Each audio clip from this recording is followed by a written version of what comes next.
वृंदावन और मथुरा हमारे श्री कृष्ण की वह जन्मभूमि जहां बाल गोपाल ने कई प्रकार के चमत्कार किए और वो जगह जहां की गलियों में आज भी श्री कृष्ण और राधा रानी के गुणगान गाए जाते हैं। आज इस वीडियो में हम आपको बताने वाले हैं वृंदावन और मथुरा के कुछ ऐसे दिलचस्प तथ्य जो आपने शायद कहीं नहीं सुने होंगे। तो हमारी ये वीडियो अंत तक देखना, और यदि आप नए हैं तो हमारा चैनल जरूर सब्सक्राइब करें। बस दबाइए लाल बटन और इसके साथ दबाइए घंटे का निशान। नंबर 1, वृंदावन का नाम। ये जो वने हैं आप लोग देखें, इस वन का सबसे पहला नाम है वृंदावन। तो वृंदा तुलसी को बोलते हैं, वन जंगल को, तो नाम वृंदावन। आज से 6,500 वर्ष पहले वृंदावन ऐसा 10 किलोमीटर का वन हुआ। वृंदा मतलब तुलसी और वन मतलब जंगल। ऐसा माना जाता है कि तकरीबन 6,500 साल पहले वृंदावन यानी कि तुलसी का वन यहाँ तकरीबन 10 किलोमीटर स्क्वायर के क्षेत्र में फैला हुआ था, जो कि अब सिर्फ वृंदावन के निधि वन में देखा जा सकता है। नंबर 2, भाई बहन का स्नान।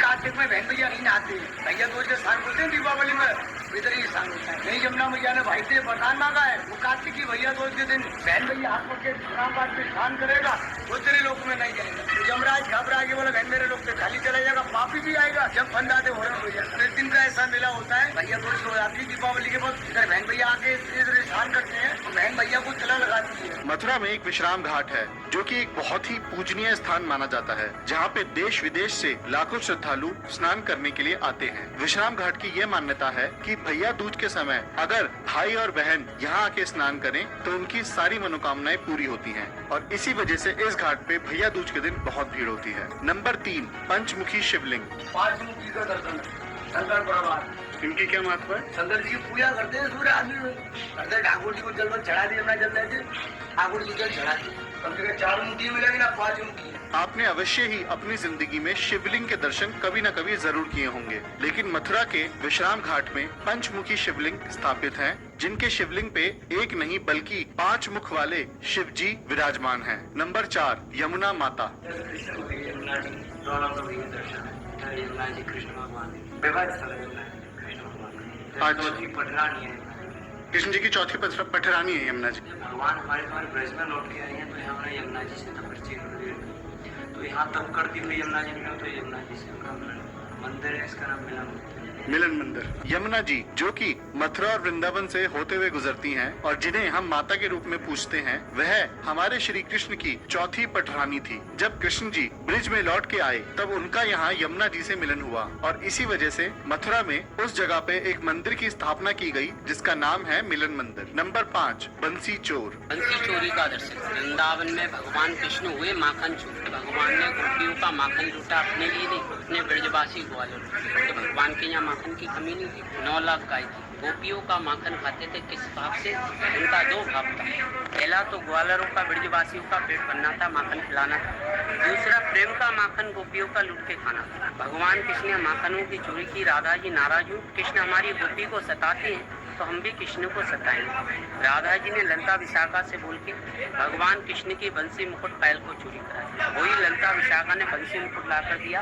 राधा जी ने वन के अंदर कृष्ण रूप लेके यहाँ बंसी बजाई, सखियों को दर्शन दिया। भगवान कृष्ण राधा जी को देखकर कहने लगे, चोर चोर बंसी चोर। वृंदावन धाम में राधा रानी बंसी चोर। जैसे हम सबको पता है कि कृष्ण जी माखन चुरा के खाते थे, तो एक दिन राधा जी को कृष्ण जी पे गुस्सा आया और उन्होंने कृष्ण जी को सबक सिखाने के लिए उनकी बांसुरी चुरा ली, और इसी वजह से वृंदावन के निधि वन में एक बंसी चोर राधा रानी का मंदिर है, जहाँ पर आपको राधा जी कृष्ण जी की तरह बांसुरी बजाते हुए दिखेंगी, और उसी वजह से उस मंदिर का नाम पड़ा है बंसी चोर राधा रानी। नंबर 6, दुर्भाषा ऋषि।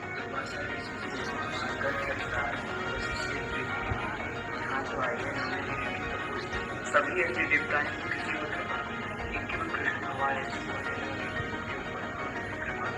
और अब जानते हैं दुर्वासा ऋषि कौन सी जगह क्रोधित हो जाती। केवल यमुना जी की सखियां थी जिन्होंने कि दुर्वासा ऋषि का 81 व्रत तोड़ा है, 56 रूप मिला। वरना दुर्वासा ऋषि तो बहुत क्रूरी और डूबा है, धूप का आहार करने वाले, तो बात बात पर क्रूर होकर श्राप देते। दुर्भाषा ऋषि, जो कि शंकर जी के अवतार थे, ऐसा माना जाता है कि वह अपने अधिक क्रोध के कारण जाने जाते थे। दुर्भाषा ऋषि जी सतयुग, द्वापर युग और त्रेता युग में एक प्रसिद्ध ऋषि माने जाते थे। दुर्भाषा ऋषि जी ने कभी किसी देवता पे कृपा नहीं करी, सिर्फ श्री कृष्ण जी ही ऐसे देवता हुए जिन पे दुर्भाषा ऋषि जी ने कृपा करी थी। दुर्भाषा ऋषि जी का एक आश्रम और मंदिर मथुरा में भी स्थित है, जो कि आप विश्राम घाट से नाव में बैठ के यमुना नदी के दूसरी तरफ पहुंचकर दर्शन कर सकते हैं। नंबर 7, रास लीला। ये भगवान का नित्य स्थान रास मंडल है। इस जगह भगवान राधा कृष्ण कन्हैया आके बीच में रास रचाते हैं। ये वृक्ष गोपी कृष्ण मंदिर।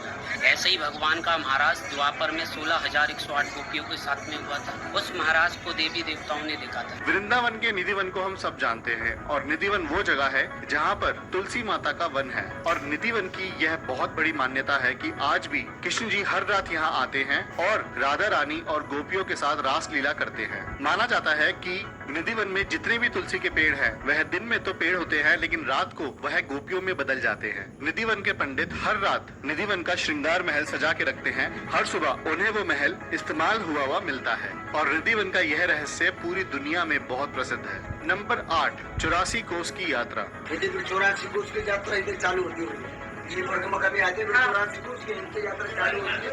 अच्छा, 84 कोस वाली जो है ना उसकी चालू होती है। यहीं से शुरू होती है। भादो महीने में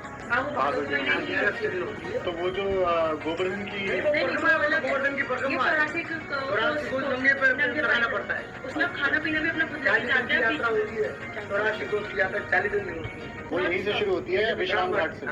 भादो महीना में 11 के दिन 11 के दिन भागो महीने।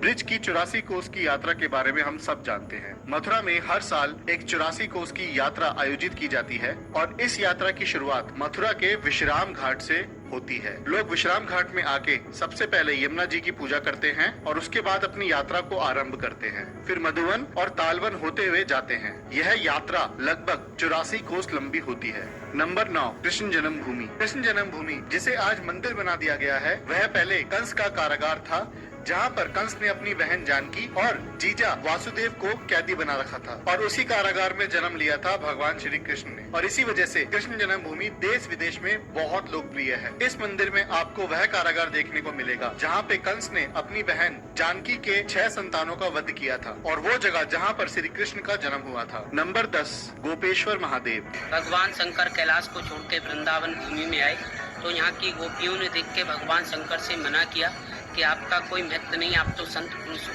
पुरुष केवल एक कन्हैया है, बाकी का दूसरा कोई पुरुष नहीं आता है। आपको दर्शन प्राप्त नहीं, यहाँ गोपियों को दर्शन प्राप्त है। शंकर जी निराश हुए, बलराम जी से कामना की कि आप तो यहाँ के राजा, मेरे को कृष्ण का दर्शन प्राप्त कराओ। बलराम जी ने जमुना माता से बोल के भगवान शंकर को साड़ी पहना के श्रृंगार करके भेजा। लेडीज रूप में जब भगवान शंकर आए, गोपियों ने नहीं पहचाना। भगवान कृष्ण ने मुस्कुरा के देखकर बोले कि आओ गोपेश्वर महादेव। गोपेश्वर का नाम लेने से राधा जी नाराज हो गई। भगवान शंकर को कृष्ण जी ने ज्ञानयुक्त कराया। रास करने के बाद वृंदावन वास दिया। वृंदावन भगवान के शंकर गोपी रूप में पूजे गए, नाम गोपेश्वर। ऐसा माना जाता है कि जब श्री कृष्ण निधिवन में हर रात रास लीला रचाने आते थे, तब एक दिन शिव जी गोपियों का रूप लेकर निधिवन आ गए कृष्ण जी के दर्शन करने और उस दिन कृष्ण जी ने शिव जी को देखते ही पहचान लिया और उनका नाम रख दिया गोपेश्वर महादेव और तभी से शिव जी का नाम पड़ा था गोपेश्वर महादेव। और गोपेश्वर महादेव का एक मंदिर वृंदावन में भी स्थापित है, जिसके दर्शन आप वृंदावन में कर सकते हैं। नंबर 11, केसी घाट। हिंदू पुराणों के अनुसार केसी घाट की यह कथा बहुत ज्यादा प्रचलित है कि केसी एक राक्षस का नाम था जिसका रूप एक घोड़े की तरह था और कंस ने केसी राक्षस को भेजा था कृष्ण जी का वध करने और इसी घाट के पास कृष्ण जी ने इस राक्षस का वध किया था, इसलिए इस घाट का नाम पड़ गया केसी घाट। नंबर 12, बाके बिहारी की मूर्ति। बाके बिहारी मंदिर वृंदावन का सबसे प्रसिद्ध मंदिर है, श्री बाके बिहारी मंदिर, जिसकी स्थापना तानसेन जी के गुरु श्री हरिदास जी ने की थी। बाके बिहारी जी की मूल रूप की पूजा की जाती है निधिवन में और बाके बिहारी मंदिर में आपको श्री कृष्ण की बाल रूप में दर्शन होंगे और जैसे एक बच्चे की देखरेख की जाती है, वैसे ही बाके बिहारी मंदिर में श्री कृष्ण जी की देखरेख की जाती है। जैसे एक बच्चा सुबह देर तक सोता है, वैसे ही ठाकुर जी भी सुबह देर तक सोते हैं। बाके बिहारी मंदिर में बाल रूप की सेवा की जाती है। इस इसलिए आपको पूरे मंदिर में कोई घंटी या शोर वाली चीजें नहीं मिलेंगी, क्योंकि कोई भी बच्चा तेज आवाज से डर सकता है। इसलिए हमारे श्री कृष्ण के बाल रूप की आरती के समय भी घंटियां नहीं बजती।